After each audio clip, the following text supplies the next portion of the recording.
আসসালামু আলাইকুম বন্ধুরা, কেমন আছেন সবাই? আশা করি সবাই ভালো আছেন।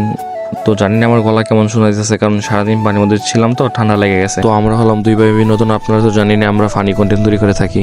তো ময়মনসিংহ, হালুয়াঘাট, দুবাকোড়া, নাইলতাবাড়ি, শেরপুর দিকের অবস্থা অনেক খারাপ। আমরা এখন যে জায়গাটি আছি এটি হলো মূলত আপনার হালুয়াঘাটের একটি জায়গা, নাম হলো নদীর পাড়। তো দেখতে পারছেন পানির কি অবস্থা, মানে কি বলবো, এদিকে মানুষের যে এত কষ্ট হইতেছে দেখে নিজের চোখের পানি আটকে রাখা যাইতেছে না। মানুষের নিজের ঘর বাড়ি ফালায় রেখে ছাদে বসে রয়েছে, আপনার বিভিন্ন জায়গায় উঁচু জায়গায় ওইটা স্থায়ী নিতেছে, মানে পানির এত ধার, মানে হাইটা যাওয়া যেতেছে না। তো ওই দিকের মানুষের অবস্থা অনেক খারাপ, মনে করেন 2-3 দিন ধরে কারেন্ট পাইতেছে না। কি বলবো, মানে নিজের চোখে দেখে কষ্ট লাগতেছে অনেক। তো দেখেন, এটা কোনো মনে করেন ব্লগ ভিডিও না, কোনো কিছুই না, জাস্ট আপনাদেরকে একটু মানে জায়গার পরিবেশটার অবস্থাটা দেখানোর জন্য ভিডিওটা করা, ঠিক আছে? তো কেউ আবার নেগেটিভ মাইন্ডে নিয়েন না। সামনে গেলে দেখতে পারবেন যে পানির কি স্রোত, মানে এত স্রোত ছিল, দেখলেন আমাদের বড় ভাইটাকে তাকায় ফেলাইতেছিল, মানে আটকে থাকা যেতেছিল না এই অবস্থা। এই বাসাগুলো পড়ছে একদম নদীর পাশে, তো নদীর পাশে থাকার কারণে মনে করেন এদিক দিয়ে যাওয়াটাও কষ্ট হয়ে যেতেছিল, এমন একটা অবস্থা। তো আমরা অনেক কষ্ট হয়েছে আমাদের চাইতে, তবু অনেক কষ্ট করে আমরা গেছি ওইদিকে, যে ওইদিকে বাড়িগুলো দেখলাম। এখন হয়তো আপনারা অনেকে ভাবতেছেন যে ভাই বাসায় ঢুকলেন, ব্যাগ খুলতেছিলেন, তারপরে ভিডিও ক্লিপটা কই ভাই? এখানে আমরা জাস্ট একটু মানে সাহায্য করতে আসি, ঠিক আছে? এখানে ভিডিও করে যে তান্দির সেরকম কিছু দেখাইতে আসি নাই, সামনে যাইতেই পারতেছিলাম না, মানে এত ধার ছিল পানির, অনেক কষ্ট হয়েছিল। এর মধ্যে কাকা দেখলাম সাঁতার পারতেছে, সাঁতার পারে যাইতে নিচে। আমাদের ওই সামনে মাঝখানে যে বড় হয়ে আছে উনি তো একাই মনে করেন কারেন্ট বেগে যাইতে শুরু করছে। তারপরে আমরা অনেক কষ্ট করে সামনে গেলাম, যাওয়ার পরে দেখি ওই দিকের অবস্থা তো আরও বেশি খারাপ, মনে করেন যতই যাইতেছে ততই পানি বাড়তেছে, মানে সামনে যত যেতেছে দিয়ে এক মানে নিচে যেতেছে পানির। তারপরে সামনে যাওয়ার পর বুঝলাম যে না, ওইদিকে পানির লেয়ার আরও বেশি। কিছু করে না, পানির দিয়ে তো স্রোত ছিল সামনে, মানে এটা বলার মতো না।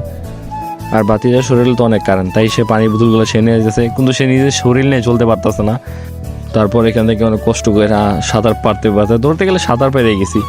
চাচার মুখের হাসিটা কিন্তু জোশ ছিল না। কাকা আমাদের ঠিক আছে পুরাই কারেন্ট, একটু বলবো একটা করে হাসি দেয়, সাঁতার মারে।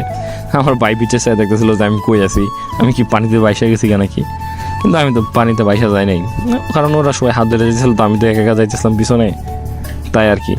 এখানে আসার পর তো দেখে মানে পানি দেখে তো আমার মাথায় ঘুরে গেছে। দেখতে পারলাম যে পানি একদম পুরো লেভেল হইয়া, মানে বাসার ডুবছে তো ডুবছে, কিছু মানুষ আপনার শুধু মানে তক্তা পাই না কীভাবে জানি শুয়ে রয়েছে উপরে, কয়েকটা পোলা পান নিয়ে। মানে এগুলো দেখার পর এত খারাপ লাগতেছে, মানে বইলা বোঝানোর মতো না। তো এইটা কোনো মানে ব্লগও না, কিছু না, জাস্ট খালি এখানে পরিবেশ দিতে গেলাম। আর এইখানে দেখেন পানির স্রোতটা এত ছিল, মানে আমি তো যাইতেই পারতাম না, আমার অবস্থা অনেক খারাপ হয়ে গেছিলো। কিন্তু অনেক কষ্ট করে সামনে বাসা পর্যন্ত গেছি।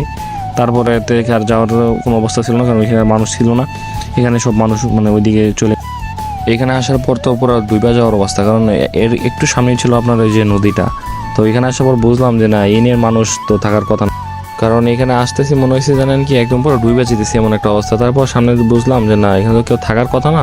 তারপর দেখলাম যে একটা দাদি আগায় আসতেছে, তারপরে বুঝলাম যে না, এই বাসায় হয়তো কিছু মানুষ আছে। মূলত আমাদের এই সামনে একজন ভাই ছিল, ওই ভাই বললো যে এই বাসায় কিছু মানুষ আটকা আছে। তো সেখানে আমরা গেলাম, বড় ভাইরা ছিল, ওনারা গেল। আর হ্যাঁ বন্ধুরা, যারাই বন্যায় আটকা আছে সবার জন্য দোয়া করবেন। আর কথায় যদি কোনো ভুল হয়ে থাকে অবশ্যই ক্ষমা দৃষ্টিতে থাকবেন। সবাই ভালো থাকবেন, সুস্থ থাকবেন।